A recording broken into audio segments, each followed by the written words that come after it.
Esthétique, on pouvait se faire avoir par des charlatans ou des médecins qui s'inventaient une spécialité. Eh bien, tout cela va changer. Le reportage de Nicolas Gillard.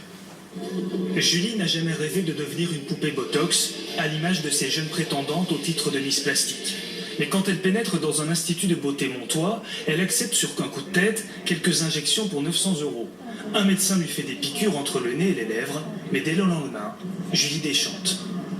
C'était très gonflé, j'avais des hématomes, j'étais toute bleue. Pour le mariage de ma fille, malheureusement, j'avais la bouche complètement bleue et gonflée, c'était complètement raté. À ce moment-là, j'ai voulu savoir quel produit il m'avait injecté parce que j'avais des doutes et il a refusé de me dire ce qu'il m'avait injecté. 2 ans plus tard, des kystes douloureux se forment dans ses lèvres. Il faut les enlever. Julie se tourne alors vers ce professionnel qui constate les dégâts.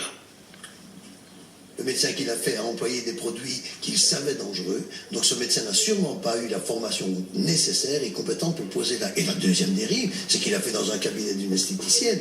C'est pour éviter ces dérives que l'esthétique médicale se donne un nouveau visage 100% légal. Le texte est voté au Sénat.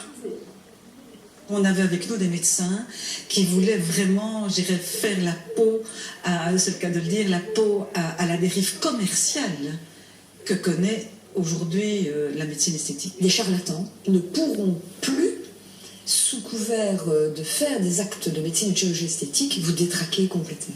Fini le règne du n'importe quoi avec n'importe qui. Jusqu'ici, certains généralistes faisaient des augmentations mammaires, c'est terminé. Il est même arrivé que des gynécologues corrigent le nez ou la bouche. La loi va tout clarifier. Elle va surtout apporter au patient la possibilité de savoir qui est qui a fait la formation, qui va lui faire l'acte. Désormais, aux côtés des chirurgiens et des dermatologues, le médecin esthétique est officiellement reconnu. Les traitements au botox ou le détatouage lui seront permis, mais en cas de contrôle, le moindre dérapage pourra mener le spécialiste vers la case prison.